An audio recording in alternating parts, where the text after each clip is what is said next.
कौन कहता है कि भारत गरीब देश है। भारत के 80 करोड़ जनसंख्या को 5 किलो राशन के लिए लाइन में लगना पड़ता है। दोस्तों, यह सब तो एक राजनीतिक षड्यंत्र है। भारत का मुकाबला दुनिया का कोई देश नहीं कर सकता है। भारत प्रारंभ से ही बौद्धिक पौराणिक काल से ही समृद्ध संपन्न रहा है। जब दुनिया में लोग आज मानव की तरह जंगल में रहा करते थे, हुलाला किया करते थे, उस समय भारत में राजा महाराजा हुआ करते थे। जब दुनिया के लोग भाषा ज्ञान, बोलना लिखना पढ़ना सीख रहे थे, तो भारत में वेद पुराण लिखे जा रहे थे। भारत में इंसान क्या, भालू बंदर पशु पक्षी वनस्पति सब बोलना जानते थे। भारत में ब्रह्मा ने ब्राह्मण और क्षत्रिय को ज्ञान और शक्ति स्वरूप बनाया था। अब आप कहोगे कि जब भारत में बुद्धिमान ब्राह्मण और शक्तिशाली क्षत्रिय थे, तो इनके रहते हुए कैसे विदेशी आक्रमणकारी भारत को अपना गुलाम बना लिए थे। भाई, वह तो अतिथि देवो भव वाली बात सामने आ गई थी, वरना विदेशियों की क्या औकात थी। भारत में ज्ञान टैलेंट की भी कोई कमी नहीं थी और ना है।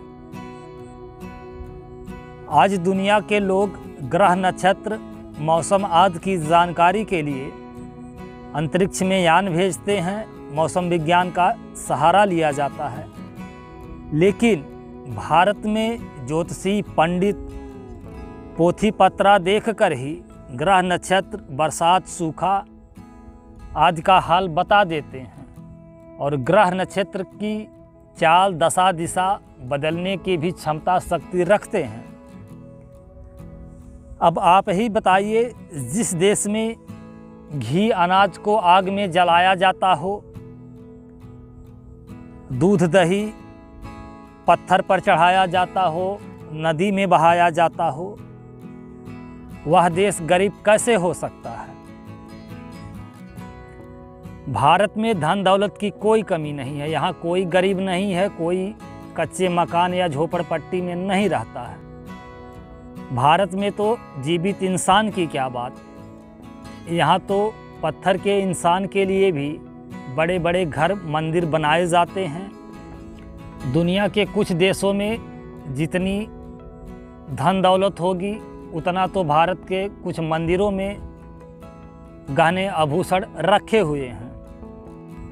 भारत के लोग अपने धर्म में इतनी आस्था और निष्ठा रखते हैं कि समाज में गरीब, असहाय, निर्धन की कोई मदद नहीं करेगा, लेकिन भगवान के लिए मंदिर में जाकर लाखों रुपए दान चढ़ाए जाते हैं। भगवान को ड्राई फ्रूट, फल, मेवा, दूध दही खाने पीने के लिए चढ़ाया जाता है और उनको सोने चांदी हीरे मोती के गहने आभूषण भी चढ़ाए जाते हैं। अब ऐसे भारत देश का मुकाबला दुनिया का कोई देश कैसे कर सकता है। क्या सोचने लगे श्रीमान? अगर आपको इस तरह से धार्मिक, सामाजिक, राजनीतिक मुद्दों पर वीडियो देखना पसंद है तो अपनी बात चैनल को सब्सक्राइब करें। वीडियो देखने के लिए धन्यवाद। नमस्कार। जय भारत।